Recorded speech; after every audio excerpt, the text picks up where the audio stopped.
शफी जान साहब फरमा रहे हैं कि जब तक आप दाखिला पॉलिसी में बेहतरी नहीं लाते हैं खारिजा पॉलिसी कामयाब नहीं हो सकती है। लेकिन हम तो बिल्कुल इसके अपोजिट देख रहे हैं। हुकूमत को खारिजा महाज पर बहुत बड़ी बड़ी कामयाबियां मिल रही हैं। लास्ट टाइम जब मेरी आपसे गुफ्तगू हुई थी तो मुझे याद पड़ता है आपने कहा था कि जब हम इतनी कामयाबियां समेट रहे हैं तो हमें पीटीआई से मुज़ाकरात या मामलात तय करने की क्या ज़रूरत है। मैम आज भी यही सोच है नून लीग में? पाकिस्तान सफारती महाज के ऊपर जो कामयाबियां समेट रहा है और समेटी हैं और उसका डंका पूरी दुनिया ने उस पे देखा। और मैं ये समझती हूँ कि पाकिस्तान की जो सफारती महाज के ऊपर कामयाबी है, जो वो लोग बयानात इमरान खान साहब की बहनें दे रही हैं, उन बयानात से और तो कोई खुश नहीं होगा, लेकिन हमारा दुश्मन जरूर खुश होगा।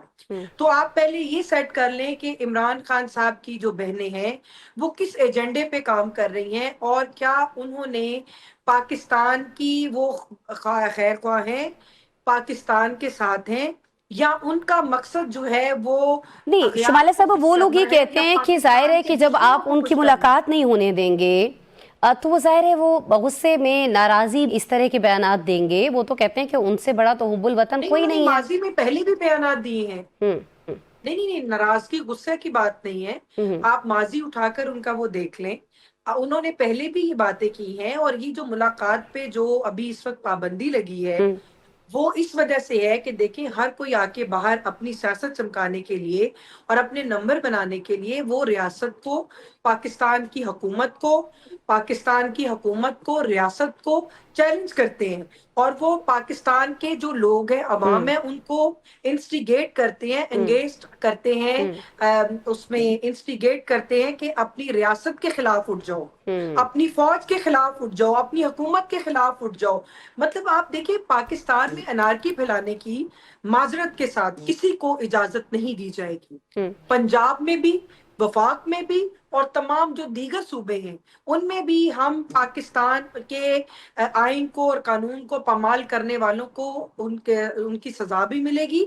और मैंने आपको ये पहले बताया कि पाकिस्तान में और खसूसन अब पंजाब में किसी को कानून को हाथ लेने की इजाजत नहीं होगी। कोई रियासत को, कोई इमलाक को या कोई नुकसान पहुंचाने की अगर कोई ठान ले तो ये शुमाइला साहिबा पुरअमन एहतजाज की इजाजत तो होनी चाहिए ना। यही जो मैम शुमाइला साहिबा आपने सजा का लफ्ज इस्तेमाल किया है और जो आपने कहा कि हम किसी को इजाजत नहीं देंगे कानून हाथ में लेने की, इसी के बारे में पीटीआई ये कहती है कि जब उनके लोग बाहर निकलते हैं, पुरअमन एहतजाज के लिए भी निकलते हैं, तो आप उन पर न सिर्फ लाठियां बरसाते हैं बल्कि उनके ऊपर गोलियां भी बरसाते हैं।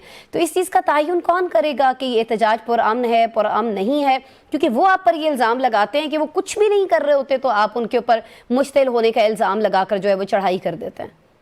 अभी इन्होंने 9 मई में कुछ नहीं किया। इन्होंने अपना जो पिछला ये 16 नवंबर को जो एहतजाज था, इसमें इन्होंने कुछ नहीं किया।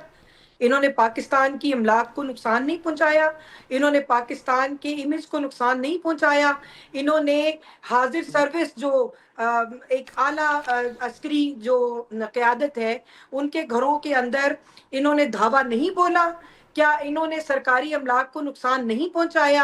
आप मुझे ये बताएं, शोहदा के जो मुजस्मे हैं उनको लेकर ये सड़कों पे नाचते रहे, उनकी बेहुरमती करते रहे, और उनके जो पाक फौज के जो शोहदा हैं उनकी खानदान को जो है वो एजा पहुंचाते रहे, उनको तकलीफ पहुंचाते रहे। तो क्या आपका क्या ख्याल है कि इन्होंने अभी कानून हाथ में नहीं लिया, या इन्होंने कानून की खिलाफ वर्जी नहीं की, या इन्होंने रियासत की रिट को चैलेंज नहीं किया?